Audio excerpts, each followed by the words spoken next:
আপনারা একদিকে বলছেন মায়েদের হাতে আপনারা দিবেন ফ্যামিলি কার্ড, আরেকদিকে সেই মায়ের গায়েই দিচ্ছেন আপনারা হাত।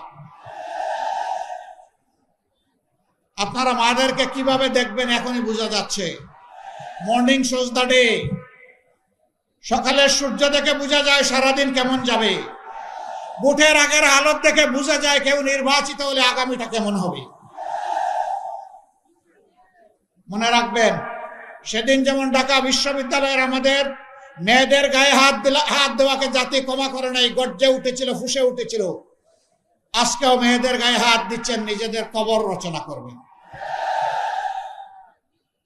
আমরা অনুরোধ করব,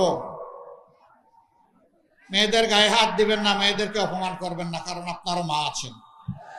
আপনার মাকে সম্মান করুন, তাহলে আপনি সারা দেশের মাদেরকে সম্মান করতে পারবেন। আর যে নিজের মাকে সম্মান করতে জানে না, এদেশের একজন নারীও তার কাছ থেকে সম্মান আশা করে না।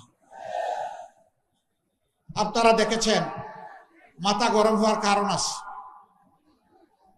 এখন নারীরা তাদের নিরাপত্তার জন্য এই জুটকে, দাড়িপাল্লা মার্কাকে তারা বেছে নিতে চায়। একজন তরুণী তার পছন্দের পোশাক পরে তিনি বের হয়েছেন। একজন সাংবাদিক মাঝে মধ্যে ওই যে রিয়াকশন নেই, ভোট দিবেন কারে, তো তারা জিজ্ঞেস করেছে আগামীতে রাষ্ট্র ক্ষমতায় কাকে দেখতে চান। তিনি বলেছেন জামাত। কেন? বলে যে জামাত আসলে দেশটা ঠিক হবে। আপনার এই পোশাক তো আপনি পড়তে পারবেন না। পারবো না।